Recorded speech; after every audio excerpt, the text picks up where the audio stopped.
नमस्कार, मैं अंजना और आप देख रहे हैं खाकी वर्दी। आइए एक नजर डालते हैं इस वक्त की बड़ी खबर पर।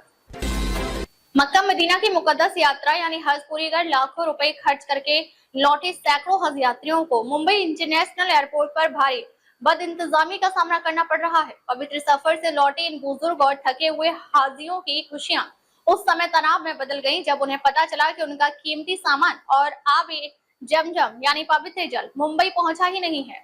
तड़के से ही मुंबई एयरपोर्ट पर महाराष्ट्र के अलग अलग जिलों जैसे मालेगांव, औरंगाबाद, धुले, जालना, अमरावती और नागपुर से आए सैकड़ों हाजी अपने सामान के इंतजार में भूखे प्यासे बैठे हैं। हज कमेटी के वादे पर फिरा पानी। पीड़ित हज यात्रियों का कहना है कि हज कमेटी ऑफ इंडिया ने सऊदी अरब में 1 तारीख को ही उनका सारा सामान अपने कब्जे में ले लिया था।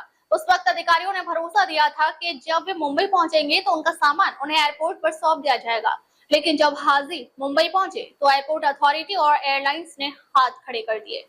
हमसे मिसिंग फॉर्म भरवाया जा रहा है। एयरपोर्ट पर परेशान एक बुजुर्ग हाजी ने कहा, हम बूढ़े लोग हैं, हज के सफर से थक कर आ रहे हैं। अब हमसे यहाँ लगेज मिसिंग फॉर्म भरवाया जा रहा है। हमें नहीं पता कि हमारा सामान सुरक्षित भी है या नहीं और वह हमारे घर कब पहुंचेगा। हालांकि हाजियों का साफ तौर पर कहना है कि उनके सामान में बेहद कीमती चीजें, तोहफे और पवित्र जमजम का पानी है। सामान की हिफाजत की गारंटी कौन लेगा? महाराष्ट्र के दूर दराज के इलाकों से आए हाजियों के रिश्तेदारों में भी इस लापरवाही को लेकर भारी गुस्सा है।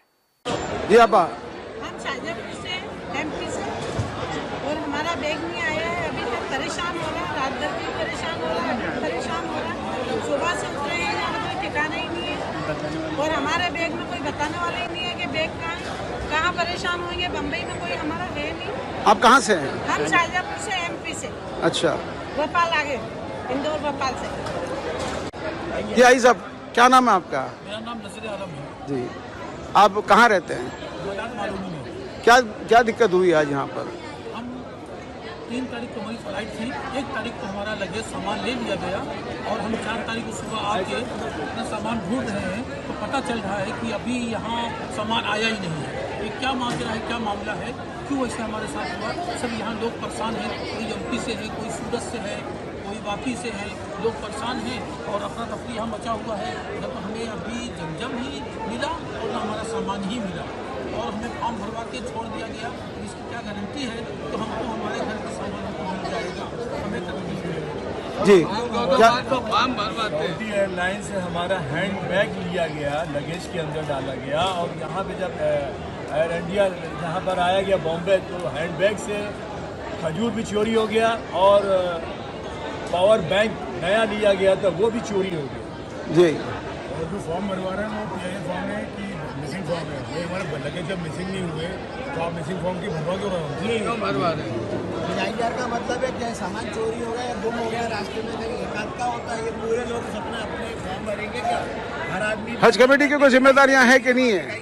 हज कमेटी का कोई भी जिम्मेदारी कोई यहाँ जिम्मेदार नहीं है। पूछा जा रहा है, कोई बताने वाला कोई नहीं है, बताने वाला भी नहीं है। जवाब देने वाला है। इतनी ना भीड़ लगी बोलने है। लापरवाही है। कौन दे रहा है यहाँ का? हमारे 1 साथ तारीख जो को है हमसे लगेज ले लिया गया तो 48 फिर हम घंटे पहले 3 लगेज तारीख लिया को फ्लाइट थी रात को। हम 4 तारीख को सुबह आ गए हैं। जी, क्या कह रहे थे भीड़ आप? हुई है। 48 घंटे पहले आपने लगेज लिया क्यों जब यहाँ पर आप पहुँचा नहीं सकते थे? बताना चाहिए, इन्फॉर्म भी नहीं करा फ्लाइट में। हमारा लगेज हमारे साथ आना चाहिए ना, क्यों हमारे साथ ऐसा किया गया? हम लोग अभी भूखे प्यासे इधर खड़े हुए हैं। वहाँ का एक राहुल नाम का हज कमेटी काहे के लिए बनी? यहाँ का राहुल नाम का एक व्यक्ति बोलता है बोलेगा हम आपके घर पहुँचा देंगे, सामान का फॉर्म भर दो। सबका जवाबदारी उसकी खुद जो गारंटी ले रहा है। और हमसे टैग ले लिया गया, हमसे टैग भी ले लिया गया। टैग क्यों दे दिया आप लोगों ने? टैग ले लिया, सबसे ले रहा है।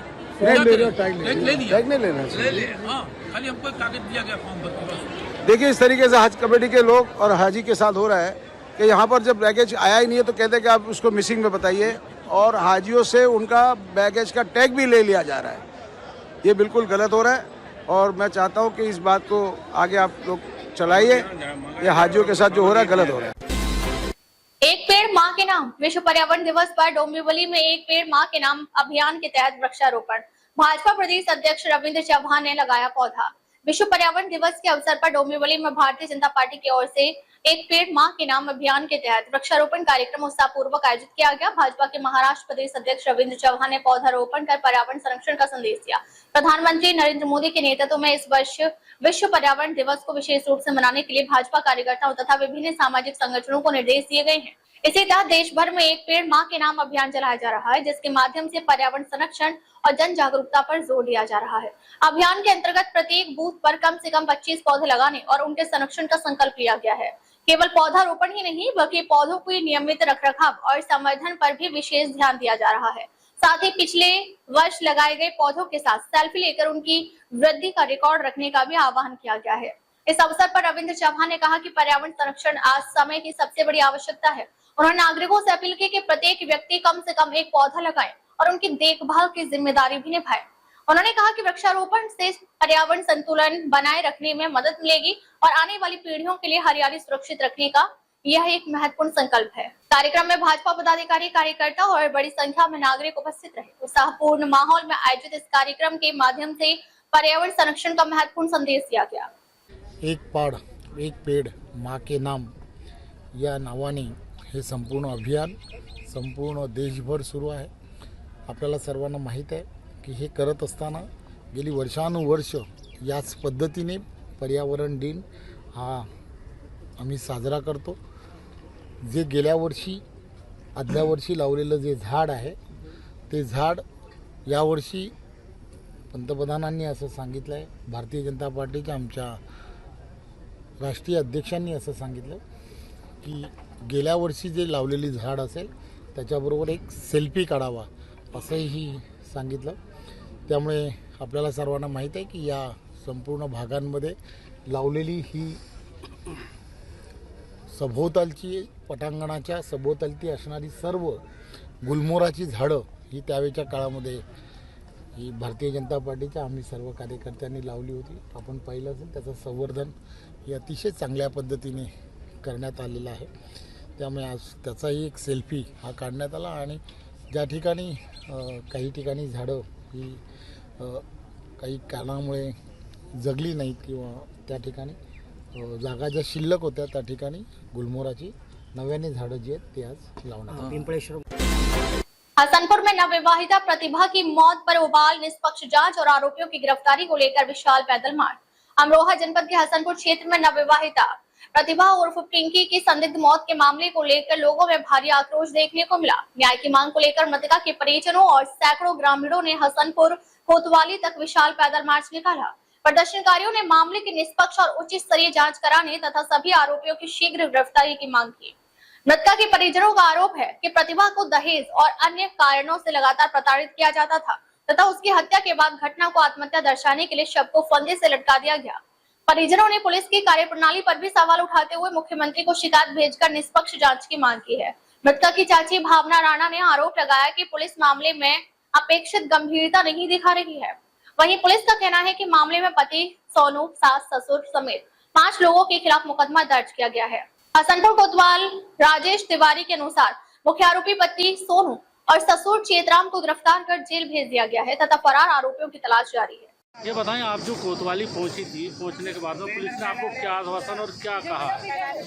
पुलिस से हमें कोई आश्वासन ऐसा खास मिला नहीं है। जब हमने उनसे पूछा कि कितने लोगों की गिरफ्तारी हो गई है तो उसमें उन्होंने हमें जवाब दिया कि 2 लोगों की गिरफ्तारी हो गई है, पति की और ससुर की। जब हमने ये पूछा कि आपने नंदन सिंह से बात क्यों नहीं करी है और बाकी की बची हुई उसकी सास, जेठानी और जेठ को क्यों नहीं गिरफ्तार किया है, तो ये कह रहे हैं जल्द से जल्द हो जाएगा। उनकी तरफ से कोई ऐसा आश्वासन नहीं दिया गया कि कब कर लेंगे। जब हमने कहा कि नंदन सिंह से बात कर लीजिए तो पुलिस वालों का साफ साफ ये कहना है कि आपने नंदन सिंह का नाम नहीं दिया। हम अब कह रहे हैं कि नंदन सिंह उसमें संदिग्ध है। पास पड़ोसियों से बात कीजिए, आपको जानकारी मिलेगी कि नंदन सिंह का कितना बड़ा इन्वॉल्वमेंट है।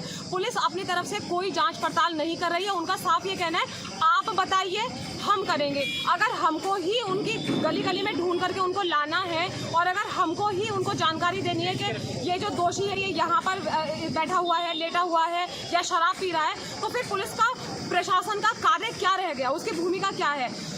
पहले क्षण से जिस वक्त में लड़की मरी है, लाश बाहर आकर गिरी है, उसके अगले मिनट से पुलिस की मौजूदगी उसके पास है। इसका प्रमाण मैं दे सकती हूँ अगर आप चाहेंगे तो। और लेकिन पुलिस ने कोई कार्रवाई नहीं की है। ससुर उनकी नाक के नीचे से निकल जाता है और उनको कोई जानकारी नहीं है। 2 दिन के बाद गिरफ्तारी हो रही है। क्यों? पुलिस कोई कार्रवाई नहीं करना चाहती है। वो अब तक के लिए बस इतना ही। फिर मिलते हैं एक ऐसी ही बड़ी खबर के साथ। तब तक के लिए नमस्कार और देखते रहिए खाकी वर्दी।